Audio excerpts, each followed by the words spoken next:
তুষারন জিও পলিটিক্সে সবাইকে স্বাগত। বিএনপি মহাসচিব মির্জা ফখরুল ইসলাম আলমগীর তিনি দলের সংসদ নির্বাচনের জন্য সম্ভাব্য প্রার্থী তালিকার ঘোষণা করেছেন। এই প্রার্থী তালিকা ঘোষণার পর থেকে সারা দেশের বিএনপি কর্মীদের মধ্যে তথা সাধারণ মানুষের মধ্যে একটাই আলোচনা যে কে পেল তার আসনের ধানের শীষের প্রতীক। তা নিয়ে সারাদিন চলছে নানা রকম আলোচনা, নানা হিসাব নিকাশ, সমীকরণ। এর বাইরে অন্যান্য রাজনৈতিক দলগুলোর মধ্যেও শুরু হয়েছে নানা সমীকরণ। কোন দল কার সঙ্গে জোটে যাচ্ছে, কোন দল কার সঙ্গে জোট করছে, সেগুলো নিয়েও চলছে দিনভর আলোচনা।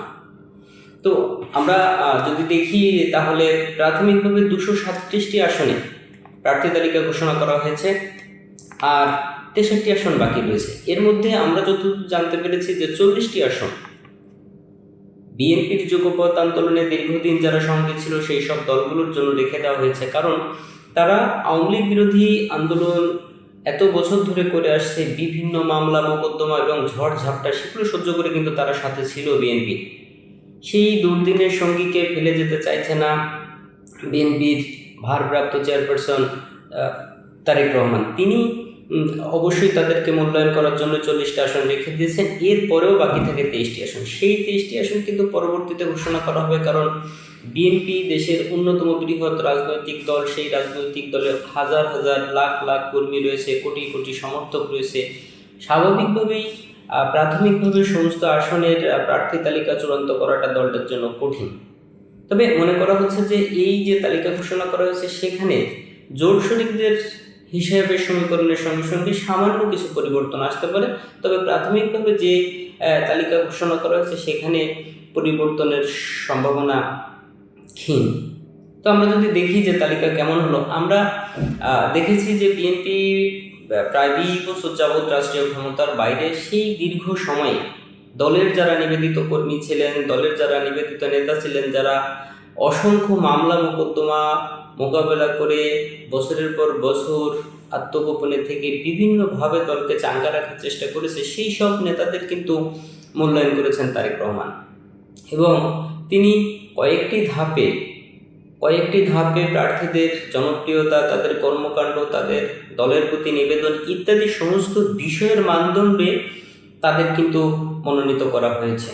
তো সেই ক্ষেত্রে কিছু কিছু সিনিয়র প্রার্থী বাদ গিয়েছেন। কিন্তু আমরা যদি প্রার্থী তালিকাগুলো বিশ্লেষণ করে দেখি, এবার কিন্তু অন্যান্য বছরগুলোতে, অন্যান্য নির্বাচনগুলোতে যে ধরনের প্রার্থীর নাম ঘোষণা করা হতো সেখান থেকে কিন্তু কিছুটা পরিবর্তন এসেছে। অর্থাৎ বিএনপি তার চিন্তাভাবনায়, তার দলীয় রাজনৈতিক কর্মকাণ্ড পরিচালনার ক্ষেত্রে একটা পরিবর্তনের মধ্য দিয়ে যাচ্ছে। সেই ইঙ্গিত কিন্তু আমরা তালিকার মধ্যে দেখেছি। যেরকম তারুণ্যের প্রার্থীকে প্রাধান্য দেওয়া হয়েছে, বিশেষ করে যারা উচ্চশিক্ষিত এবং পরিচ্ছন্ন ভাবমূর্তি আছে, যারা ভবিষ্যতে দলকে নেতৃত্ব দিতে পারে, সেই জায়গা থেকে কিন্তু তাদেরকে মূল্যায়ন করা হয়েছে বলে বিশ্লেষকরা মনে করছেন।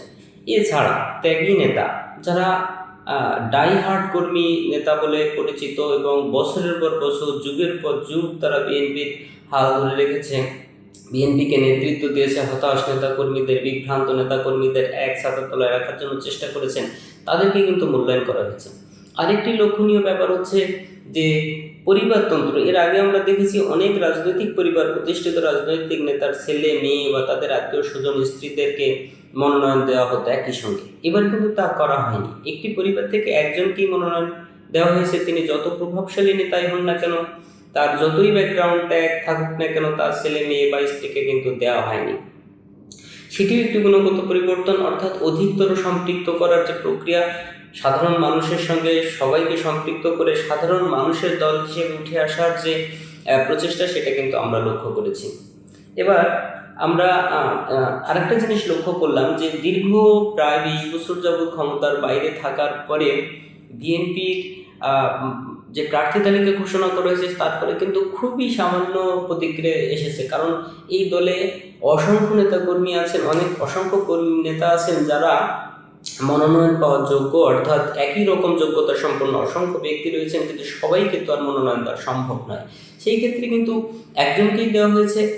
আমরা অতীতেও দেখেছি আওয়ামী লীগ বা বিএনপির মতো বড় দলগুলোতে একজনকে মনোনয়ন দিলে তার প্রবল প্রতিদ্বন্দ্বী কয়েকজনের সমর্থকরা কিন্তু নানা রকম আবেদন নিবেদন করতো, সড়ক অবরোধ, টায়ার জ্বালিয়ে প্রতিবাদ করা ইত্যাদি করতো। সেগুলো কিন্তু সেই জায়গায় এই বছরের বিএনপির তালিকা যখন ঘোষণা করা হলো সেখানেও কিন্তু টায়ার জ্বালানো হয়েছে, বিভিন্ন জায়গায় বিক্ষোভ জানানো হয়েছে। যারা মনোনয়ন পাননি তাদের সমর্থকরা হতাশা প্রকাশ করেছেন, ক্ষোভ প্রকাশ করেছেন, সড়ক অবরোধ করেছেন, কিন্তু তার পরিমাণ ছিল খুবই কম।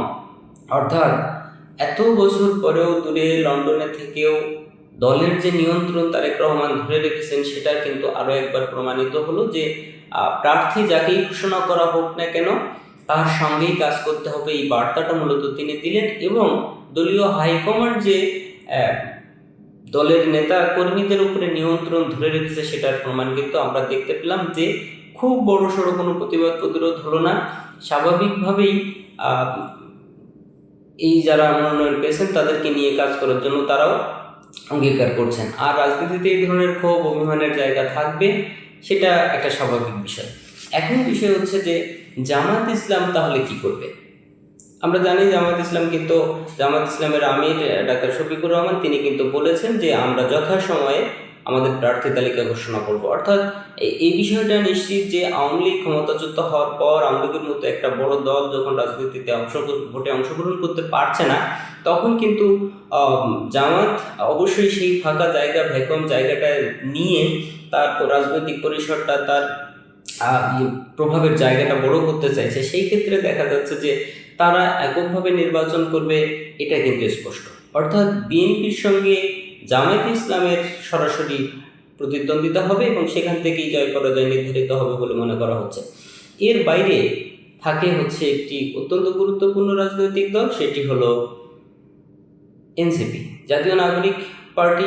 এনসিপি তারা একেবারেই নতুন দল, শেখ হাসিনা বিরোধী আন্দোলনের নেতৃত্বে থাকার কারণে তারা আলোচনায় আসে এবং ছাত্ররা আলোচনায় আসে এবং তাদের মধ্য থেকে যে দলটি গঠিত হয় সেটাই এনসিপি। এখন এনসিপির প্রধান নাহিদ ইসলাম, প্রধান সমন্বয়ক আহ্বায়ক, তিনি কিন্তু বলেছেন যে আমরা সব আসনের প্রার্থী পরবর্তীতে ঘোষণা করবো, আমাদের তালিকা প্রস্তুত আছে। তারাও নিশ্চয়ই তাদের মতো করে হিসাব নিকাশ করছে। কিন্তু গতকাল যখন মির্জা ফখরুল ইসলাম প্রার্থী তালিকা ঘোষণা করলেন তার আগে থেকেই কিন্তু তিনি বলছেন যে আমরা চাই সমস্ত রাজনৈতিক দল একটি অভিন্ন প্ল্যাটফর্মে আসুক এবং সবাই বিএনপিতে সবাইকে স্বাগত।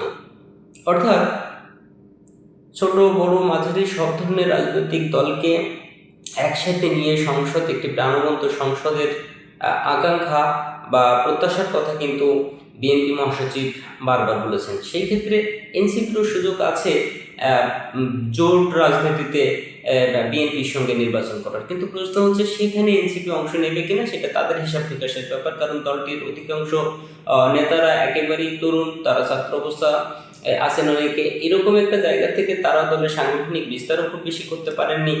আমরা রাজনৈতিক বিভিন্ন সূত্রে খবর পাচ্ছি যেটা যে একটি আলোচনা চলছে সমঝোতার জন্য, অর্থাৎ আসন সমঝোতা নিয়ে একটি আলোচনা চলছে। সেই ক্ষেত্রে যদি দেখা যায় যে আসন সমঝোতার মধ্য দিয়ে তারা এক জায়গায় আসতে পারে তাহলে এনসিপিকে বেশ কিছু আসন দেওয়া হবে। কারণ এনসিপি এখন হিসাব করছে যে বিএনপির সঙ্গে গেলে তাদের লাভ হবে নাকি এককভাবে নির্বাচন করলে লাভ হবে নাকি জামায়াত ইসলামের সঙ্গে গেলে লাভ হবে। কারণ রাজনৈতিক দলগুলোর মূল লক্ষ্যই থাকে হচ্ছে রাষ্ট্র ক্ষমতায় যাওয়া। সেই ক্ষেত্রে একেবারে নতুন দল হিসেবে তারা বিএনপি ছত্রছায়ায় থাকলে তাদের সুবিধা কি অসুবিধা কি, জামাতের সঙ্গে থাকলে অথবা স্বতন্ত্রভাবে থাকলে তাদের কি সুবিধা, সেগুলো নিয়ে বিশ্লেষণ চলছে। তবে ধারণা করা হচ্ছে যে দুটি ঘটনা ঘটতে পারে, যে তারা জামায়াতের সঙ্গে তারা একটা জোটবদ্ধ নির্বাচন করতে পারে। জামাত অন্যান্য ছোট ছোট ইসলামিক দলগুলোকে নিয়ে যে জোট করছে সেই জোটের সঙ্গে তাদের একটা সম্পর্ক হতে পারে, সেইভাবে নামতে পারে। সেই ক্ষেত্রে তাহলে জামাত, এনসিপি এবং অন্যান্য ইসলামিক দলগুলো মিলে যদি একটা প্ল্যাটফর্ম হয় আর যদি আরেক পাশে বিএনপির মতো একটা বৃহৎ রাজনৈতিক দল ভোটে নামে তাহলে সেই ক্ষেত্রে একটা হাড্ডাহাড্ডি লড়াই, একটি প্রাণবন্ত জাতীয় নির্বাচন অনুষ্ঠিত হবে বলে রাজনৈতিক নেতারা মনে করছেন।